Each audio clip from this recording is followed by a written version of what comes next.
Hello everyone, कैसे हो आप सभी। उम्मीद है सभी अच्छे होंगे। आज हम बात करेंगे आंगनबाड़ी कार्यकर्ता प्लस सहायिका की जो वैकेंसी आई है उसके बारे में, क्योंकि बहुत लड़कियों को है कि बताया उसके बारे में कि कैसी जॉब है, क्या क्या उनको डॉक्यूमेंट्स लगेंगे, कब लास्ट डेट है, कब से स्टार्ट है, सारा सब कुछ आज हम जानने वाले हैं। तो देखिए, आंगनबाड़ी सहायिका और कार्यकर्ता दोनों की ही जो वैकेंसी है वो आई है, और दोनों की जो एज लिमिट है वो 18 से 35 साल के बीच की है। 18 से कम नहीं होना चाहिए, 35 से ऊपर नहीं होना चाहिए। और ये जो रहेगा आपका 35 साल, वो 1 जनवरी को हो जाना चाहिए। 1 जनवरी से पहले का जिसका 35 साल है वही भर पाएंगे, ठीक है। और इसमें एक और चीज है कि आप जिस वार्ड में है, जैसे कि आपका जो भी वार्ड नंबर है, सिटी तो छोड़िए, जिस वार्ड में आप रहते हो वहां के राशन कार्ड में आपका नाम होना चाहिए, तभी आप एलिजिबल होगे। ऐसा नहीं है कि आपकी सिटी में मान लीजिए 10 वैकेंसी है या 5 वैकेंसी है तो आप भर सकते हो। आप उस वार्ड के नागरिक होना चाहिए जिस वार्ड में वैकेंसी निकली है, पहली शर्त ये है। फिर इसके अलावा आपका जो ग्रेजुएशन बोल रही हूँ, 12th लेवल पे ये जॉब है। 12th आपकी कम से कम पास आउट होनी चाहिए, तभी आप फॉर्म भर सकते हैं, चाहे वो आंगनबाड़ी सहायिका हो या कार्यकर्ता। देखिए, पहले क्या था, सहायिका के लिए कम एज रहती थी, एज बोल रही हूँ एजुकेशन, जैसे कि पहले शायद से 5th तक रहता था। 5th अगर उसको पास की हुई है तो सहायिका बन सकती थी। लेकिन क्योंकि अब ये नया नियम लागू हो गया है कि जो भी वैकेंसी निकलेगी उसमें 50% जो आरक्षण है सहायिकाओं को दिया जाएगा, मतलब प्राथमिकता सहायिकाओं को दी जाएगी। अब जब सहायता जैसे जो ऑलरेडी सहायिका है उसको कार्यकर्ता बनाया जाएगा डायरेक्ट, तो 12th तो पास होना चाहिए, तो इसलिए उसको भी 12th ही कर दिया है कि अगर आप 12th पास हो तो ही आप सहायिका के लिए हो, तो ही आप कार्यकर्ता के लिए हो, ठीक है। अब इसका मैं बताऊंगी कैसे, क्या सहायिकाओं को क्या 50% आरक्षण किस तरह से दिया जाए, आगे अपन बात करेंगे। अब जैसे कि वैकेंसी है, अब किसी को क्लियर नहीं है कितनी वैकेंसी कहाँ पे है, उसके लिए आपको विजिट करना पड़ेगा महिला एवं बाल विकास ऑफिस। आपके शहर में जो महिला एवं बाल विकास ऑफिस है, आपको वहीं विजिट करना होगा, और वहीं आपको कंफर्मेशन मिलेगा कि इस शहर में कितनी जो वैकेंसी है वो आई हुई है और किस वार्ड में कितनी जगह निकली हुई है। ये सारी आपको वहीं से इन्फॉर्मेशन मिलेगी। इसके अलावा आप जो है, जो फॉर्म की अगर बात करें कि कई लोग पूछ रहे हैं ये ऑनलाइन प्रोसेस है या ऑफलाइन प्रोसेस है, तो देखिए ये ऑनलाइन और ऑफलाइन दोनों ही है, लेकिन डिपेंड करता है किस सिटी में है। जैसे कि आपका भोपाल और नर्मदापुरम जो सिटी है वहां पर फॉर्म ऑनलाइन भरे जाते हैं, लेकिन अदर सिटीज में ऑफलाइन का ही रहता है कि आपको महिला एवं बाल विकास ऑफिस जाकर ही इसका फॉर्म आपको भरना पड़ेगा। अब फॉर्म आपको कहाँ से मिलेगा, जिस वेबसाइट पर ये नोटिफिकेशन जारी हुआ है उसी में आप जब नोटिफिकेशन पढ़ेंगे तो सबसे लास्ट में आपको फॉर्म दिया हुआ है, वो फॉर्म आपको डाउनलोड करना है या उसका प्रिंट आउट निकलवा सकते हो। उसी को भर के सारे डॉक्यूमेंट्स आपको लगाकर महिला एवं बाल विकास ऑफिस में परियोजना अधिकारी को देकर आना है। और फिर इसके बाद मेरिट लिस्ट जारी होगी कि कितने लोगों ने फॉर्म भरा है और उसमें से किसको सिलेक्ट किया गया है।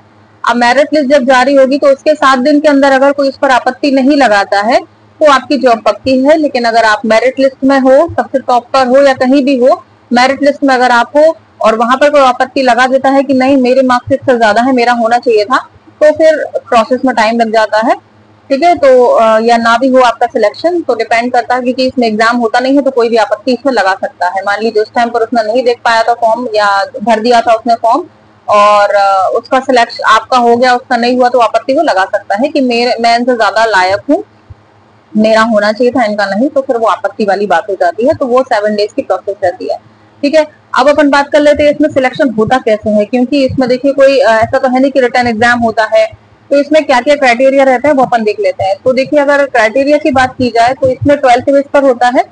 सबसे पहली शर्त ये होती है कि आप 40% से आपने 12th पास किया हो, कम से कम 40% आपके होने चाहिए। अब अगर मान लीजिए 40% बहुत सारे लोगों के होते हैं, अधिक कई लोग तो 80%, 85% भी होते हैं, तो उसका भी एक प्रोसेस रहता है। मान लीजिए मिनिमम क्या है 40 है, 40% अगर आपने किया है तो आपको उसके मिलते हैं 25 नंबर, ठीक है। 100 नंबर का टोटल रहता है सारे टुकड़ों में, मैं अभी आपको बता रही हूँ। तो 25 रहता है आपके 12th के बेस पर, कि अगर आपने 40% से 20 किया हुआ है 40%, तो आपको 25 उसके मिल गए। अब हर 2% पर मान लीजिए जब आपके 42% है तो आपको 1 नंबर एक्स्ट्रा मिल जाएगा। 4 नंबर एक्स्ट्रा है 40 से, यानी 44% है तो आपको 2 नंबर और मिल जाएंगे। तो इस तरीके से जिसके जितने ज्यादा परसेंट है उसको उतने ज्यादा नंबर मिलते जाते हैं और उसका सिलेक्शन हो जाता है। इसके अलावा इसमें एक और रहता है कि जैसे अगर आप SC ST से आते हैं तो उसको बोनस के आपको 5 नंबर एक्स्ट्रा मिलेंगे। अगर आप गरीबी रेखा में आते हैं, अगर आपके पास BPL राशन कार्ड है तो उसके 5 नंबर आपको एक्स्ट्रा मिल जाएंगे। अब अगर कोई महिला विधवा है या परित्यक्ता यानी तलाकशुदा है तो उसको 5 नंबर एक्स्ट्रा मिल जाते हैं। इसके बाद आते हैं फिर 10 नंबर एक्स्ट्रा मिलते हैं आंगनवाड़ी सहायिका अगर वो है, या मिनी आंगनवाड़ी कार्यकर्ता है, या आशा कार्यकर्ता है जो इसी फील्ड से रिलेटेड है, उनको थोड़ा बहुत नॉलेज है, कम से कम 5 साल का अनुभव अगर उनको है, तो उनको जो बोनस अंक है 10 नंबर उनको एक्स्ट्रा मिलते हैं, तो उसके बेस पर उनके होने के चांसेस ज्यादा होते हैं। ठीक है। इसके अलावा एक और चीज रहती है कि अगर मान लीजिए कोई कार्यकर्ता थी, आंगनवाड़ी कार्यकर्ता थी, और उसके काम के दौरान ही उसकी मृत्यु हो जाती है, तो उसके सगे संबंधी यानी उनकी बेटी है, बहू है, या दूर की भी कोई रिश्तेदार है, तो वो पूरी तरह से लायक होती है उस जॉब को लेने के लिए, उसको बोनस के 10 नंबर एक्स्ट्रा मिल जाते हैं, तो उसके भी चांसेस ज्यादा बढ़ जाते हैं सिलेक्शन के। तो इस तरीके से प्रोसेस होती है। और भी कई सारे क्राइटेरिया होते हैं, इनके नंबर्स आपको एक्स्ट्रा मिलते हैं, और जिस तरीके से जिसके जितने ज्यादा नंबर हो जाते हैं, मान लीजिए आपके परसेंटेज 12th में ज्यादा थे तो आपके वैसे ही चांसेस बढ़ गए यहाँ पे होने के सिलेक्शन। हाँ, और इसमें ग्रेजुएशन के भी शायद 5 या 10 नंबर एक्स्ट्रा रहते हैं। ग्रेजुएशन अगर आपने किया है तो शायद फर्स्ट के भी 5 नंबर एक्स्ट्रा रहते हैं, क्योंकि 12th बेस है। अगर आपने ग्रेजुएशन किया है तो ये बोनस वाली बात हो गई, तो उसमें भी आपको एक्स्ट्रा नंबर मिल जाते हैं। तो इस तरीके से आपके पूरे जिसके जितने ज्यादा परसेंट हो जाते हैं वो टॉप पे आ जाता है, फिर इस तरीके से होता जाता है सिलेक्शन। अब अगर जॉब की बात करें तो आंगनवाड़ी कार्यकर्ता की बहुत अच्छी जॉब होती है, बहुत अच्छी से मतलब है सेटिस्फाइड जॉब रहती है, ज्यादा वर्कलोड तो रहता है हालांकि, लेकिन ये है कि हाँ आप अपना घर और ऑफिस दोनों मैनेज कर सकते हो इस जॉब के साथ, ज्यादा भागम भाग नहीं है। आंगनवाड़ी में बैठ के आपको बच्चों को एजुकेशन देनी है, उनको पोषण आहार वितरण करना है, और ठीक ठाक जॉब है। हालांकि एकदम स्थायी जॉब नहीं होती है ये, मतलब रहती गवर्नमेंट जॉब है लेकिन स्थायी नहीं होती है। और लेकिन इसमें ये एक बेनिफिट और भी है कि अगर आप आंगनवाड़ी कार्यकर्ता है तो इन फ्यूचर जैसे आप पर्यवेक्षक का देते हैं तो आपको 50% रिजर्वेशन उसको मिल जाता है, लेकिन 5 साल कंप्लीट होना बहुत जरूरी हो जाता है, तो इसको आप कर सकते हो। 24 तारीख को जैसा नोटिफिकेशन जारी हुआ है तो 15 दिन के अंदर तक आप इसको फिल कर सकते हो, लेकिन जितनी जल्दी आप करो उतना बेहतर है। और पता कर लेना आप कौन सी सिटी में, आप जैसे कौन सी सिटी में हो, जैसे मैंने बताया तो भोपाल नर्मदापुरम साइड पे, Hoshangabad side online form fill होते हैं, लेकिन आप वहां से नहीं हो तो ऑफलाइन ही आपके फॉर्म भरे जाएंगे। तो उसके लिए आपको अपने महिला एवं बाल विकास ऑफिस में विजिट करना पड़ेगा, परियोजना अधिकारी से पूछना पड़ेगा कितनी वैकेंसी है कितनी नहीं है, किस हिसाब से क्या हो रहा है, उस हिसाब से फिर आपको फॉर्म भर के दे देना है, सारे डॉक्यूमेंट्स अपने अटैच करके।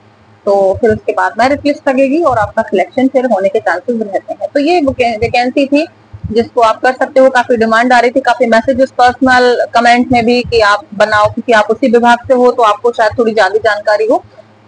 तो मैंने जो जानकारी जुटाई है उसके अंतर्गत यही है। अच्छी जॉब है, आप लोग अप्लाई कर सकते हो। कहते ना कि कुछ नहीं से कुछ तो सही, अभी जैसे कोई वैकेंसी है नहीं, है भी तो कंपटीशन बहुत ज्यादा है, लेकिन आंगनवाड़ी कार्यकर्ता में ऐसा कुछ नहीं है कि कुछ एग्जाम है या कोई बात है।